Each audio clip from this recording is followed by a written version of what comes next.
यह वीडियो आप सभी के लिए बहुत ही महत्वपूर्ण होने वाली है, क्योंकि इस वीडियो में हम लोग जानने वाले हैं कि सर्वनाम किसे कहते हैं, सर्वनाम के कितने भेद हैं और इसके भेद का परिभाषा क्या है।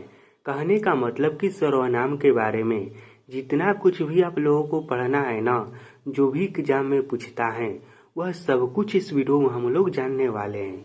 तो यदि आप सभी लोग सर्वनाम के बारे में सब कुछ बहुत ही अच्छे से सीखना चाहते हैं तो इस वीडियो को शुरू से लेके अंत तक और ध्यान से जरूर देखिएगा।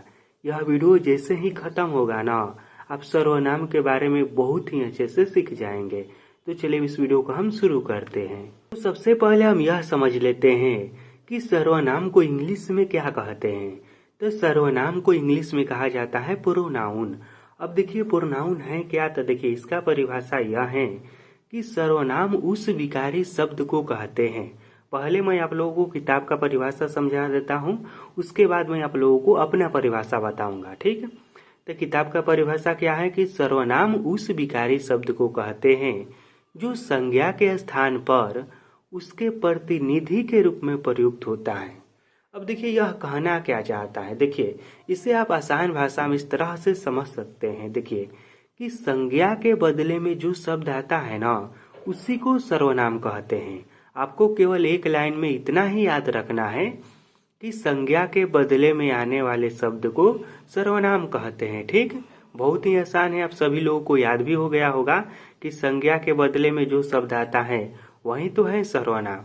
अब देखिए सर्वनाम कुल कितने हैं हिंदी में, तो देखिए हिंदी में कुल जो है ना यह 11 सर्वनाम है। हिंदी में कुल कितने सर्वनाम हैं, तो हिंदी में कुल 11 सर्वनाम है, ठीक। सर्वनाम की संख्या कुल कितनी है हिंदी में, तो 11 गो है। अब कौन कौन सा है यह भी जान लीजिए। मैं है, तू है, आप, यह, वह, जो, सो, कोई, कुछ, कौन, क्या, यही 11 गो सर्वनाम है हिंदी में।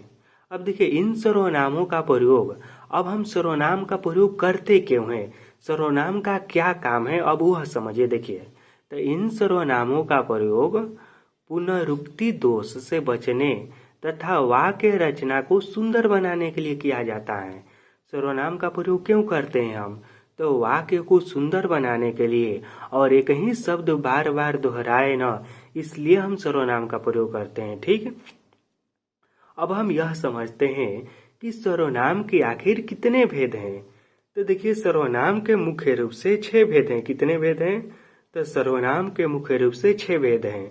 अब कौन कौन सा भेद है, तो देखिए एक है पुरुषवाचक सर्वनाम, उसके बाद है निश्चयवाचक सर्वनाम, उसके बाद है अनिश्चयवाचक सर्वनाम, उसके बाद है प्रश्नवाचक सर्वनाम, अगला है संबंधवाचक सर्वनाम, उसके बाद है निजवाचक सर्वनाम, ठीक। अब चलिए अब हम एक एक करके इन सभी सर्वनाम के भेद की परिभाषा को भी समझते हैं। अब देखिए जैसे में पहला है कि पुरुषवाचक सर्वनाम। अब पुरुषवाचक सर्वनाम क्या है, किस सर्वनाम को हम पुरुषवाचक सर्वनाम कहेंगे, तो देखिए जिस सर्वनाम से बोलने वाले, सुनने वाले तथा जिसके विषय में कहा जाए उसका बोध हो, वह पुरुषवाचक सर्वनाम कहलाता है। पुरुषवाचक सर्वनाम में क्या क्या आता है, तो जैसे कि मैं हो गया, हम हो गया, जैसे कि बोलने वाले, तभी मैं बोल रहा हूँ तो मैं हो गया या फिर हम हो गया। उसके बाद सुनने वाले, ठीक। तो सुनने वाले में कौन कौन से लोग हो जाएंगे, जैसे कि आप सुन रहे हैं तो इसमें आ जाएगा तू, तुम, ठीक। उसके बाद जिसके बारे में कहा जाए तो वह, वे, ये सब कौन सा सर्वनाम है, यह सब पुरुषवाचक सर्वनाम है, ठीक।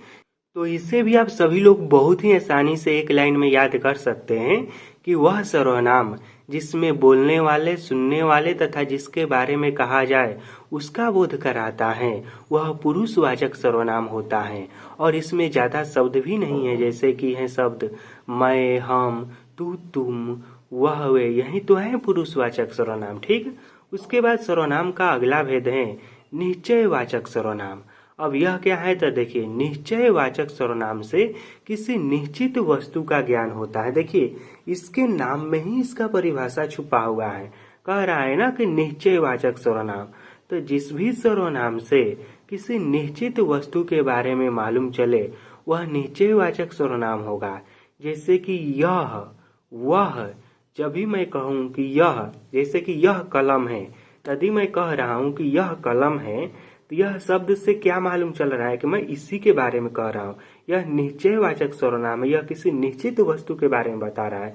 मैं कह रहा हूँ कि वह राम है, तो मैं उसी के किसी निश्चित व्यक्ति के बारे में बता रहा हूँ। ठीक, तो जिस भी सर्वनाम से किसी निश्चित व्यक्ति या वस्तु के बारे में मालूम चले वह निश्चयवाचक सर्वनाम है। ठीक, उसके बाद अगला है, इसके ठीक उल्टा है अनिश्चयवाचक सर्वनाम।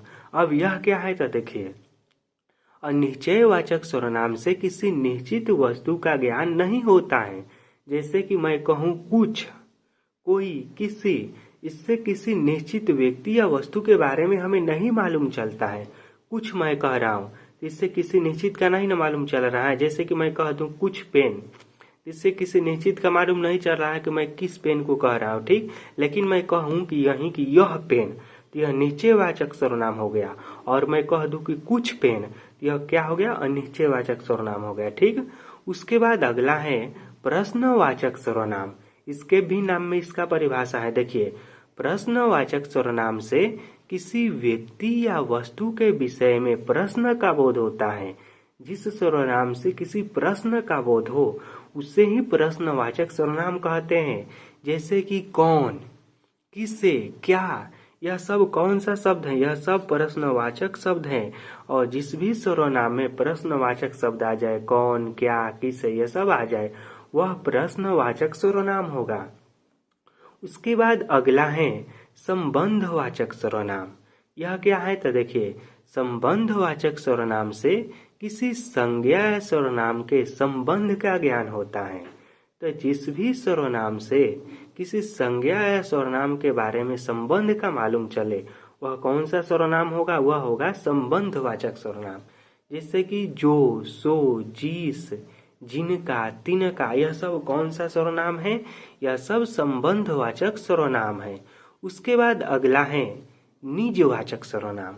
अब यह क्या है तो देखिए, जिस सर्वनाम से निज या अपने का बोध हो, किसी अपने लोगों का बोध हो, किसी निजी लोग का बोध हो, उसे ही निजवाचक सर्वनाम कहते हैं। जैसे कि आप हो गया, यह कौन सा सर्वनाम है, यह है निजवाचक सर्वनाम। ठीक, तो मैं यह आशा करता हूं कि आप सभी लोग बहुत ही अच्छे से सर्वनाम को सीख गए होंगे। यदि सीख गए हैं तो इस वीडियो को जरूर लाइक कीजिएगा और इस वीडियो के बारे में अपना कमेंट लिखकर हमें जरूर बताइएगा कि यह वीडियो आपको कैसा लगा। फिर मिलेंगे आपसे बहुत ही जल्द किसी अगले वीडियो में। इस वीडियो को देखने के लिए धन्यवाद।